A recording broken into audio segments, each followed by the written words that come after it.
All right, welcome back to another viewing of our Foreign Policy Minute. Today I have a special guest. This is Miss Natalie Graff. She is going to be, for some of you, she'll be the most important person at Texas A&M. She has developed the spreadsheet that does the ARC individual analysis for us. Our normal website that you go to do the ARC County versus PLC decision is still out there. It's online at www.afpc.tmu.edu. But ARC Individual is so unique and uses different data that we didn't want to put it in that framework. So I asked Natalie a couple months ago if she would take take on the task of developing this spreadsheet. She's done it, and she's going to walk us through it today. So welcome, Natalie. Thank you. We're going to go through a couple of examples, so I'm going to turn it over to you, and you're going to kind of explain what you've put together. So go ahead. Okay. For the first example, we have one farm enrolled in ARC IC with 100% prevented planted acres. So to start off, you'll go into the spreadsheet and enter your farm, total cropland on the farm, and your number of base acres.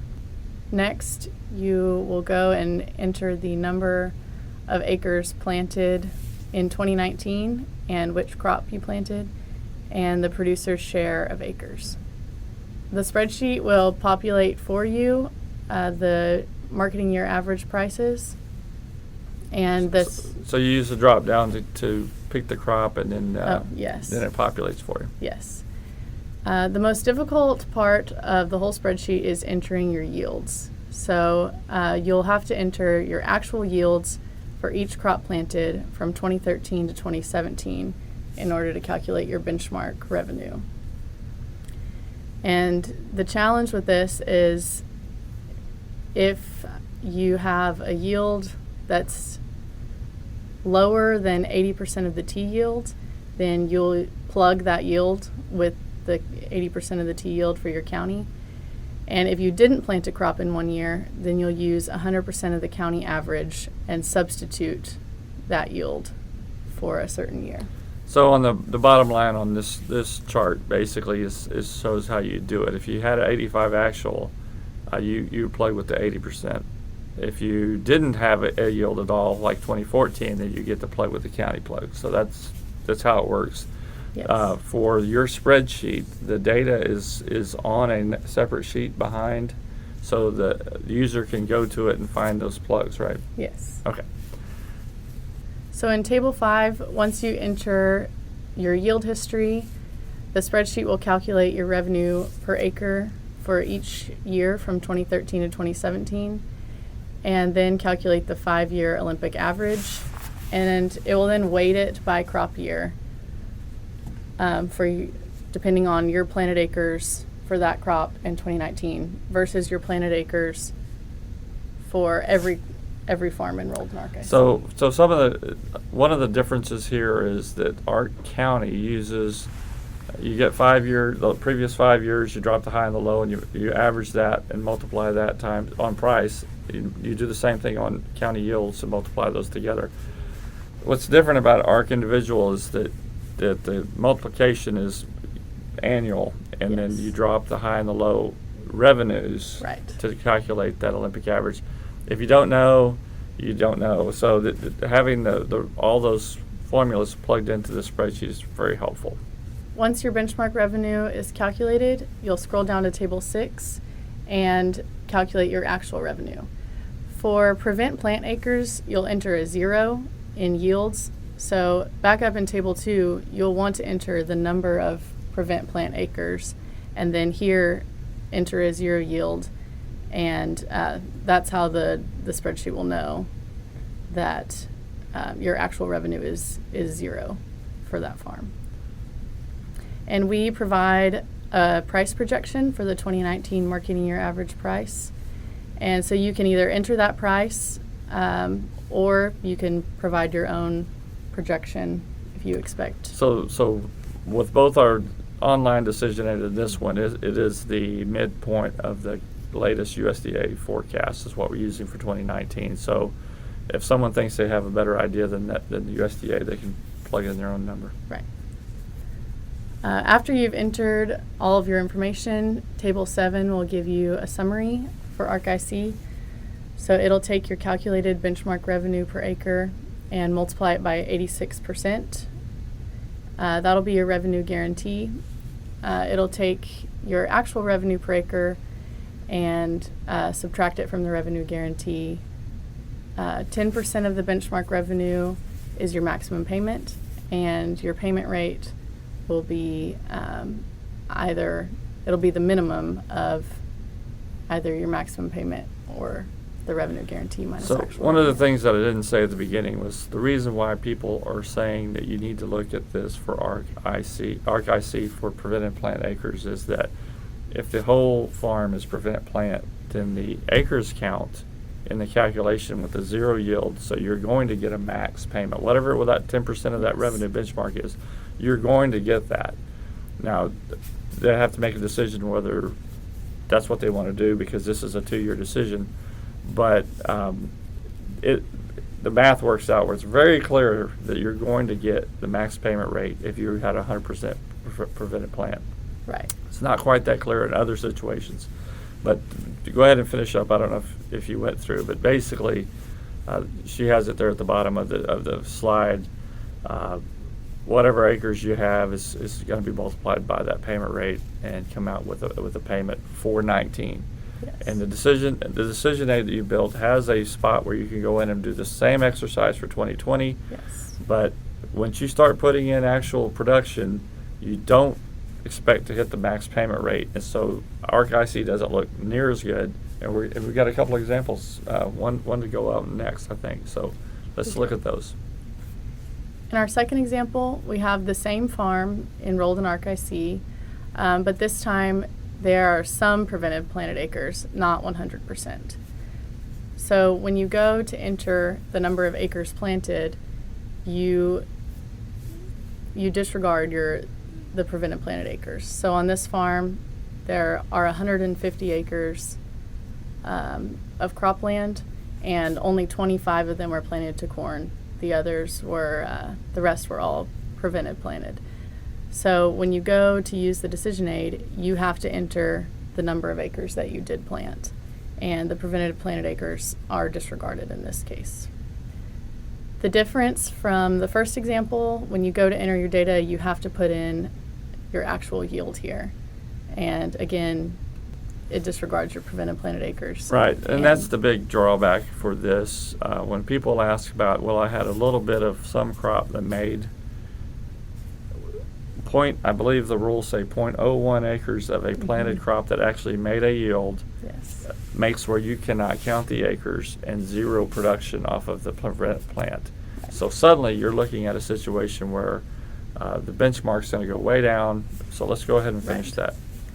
So then if you look here, your actual revenue or your revenue guarantee minus your actual revenue is lower than the maximum payment, which is 10% of your benchmark. And so now you're looking at a lower payment rate because you did have some planted acres that made some yield on this farm. But it doesn't apply to those prevented plant acres at all. Right. So you're really just looking at protecting the crop you did make, right? Right. So the big deterrent here is if you don't have 100% prevent plant, you can use this tool and look at it, but it's not going to be this slam dunk easy decision that a lot of people are expecting. Right. One more example shows what ARC-IC looks like for more than one farm.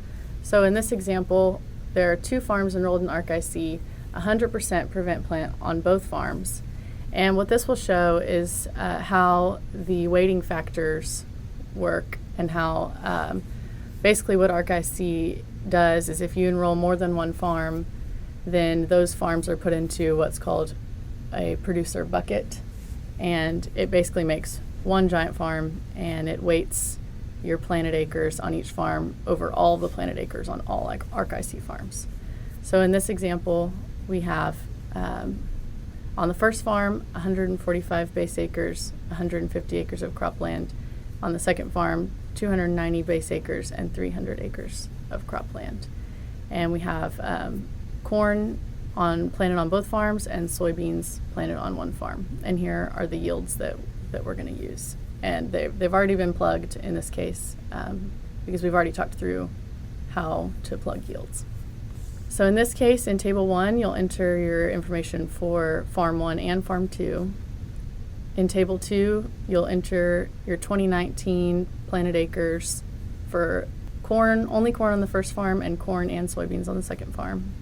In Table 3, it will calculate your total acres on all ARC-IC farms, and Table 4 will populate your marketing year average prices, or historical prices.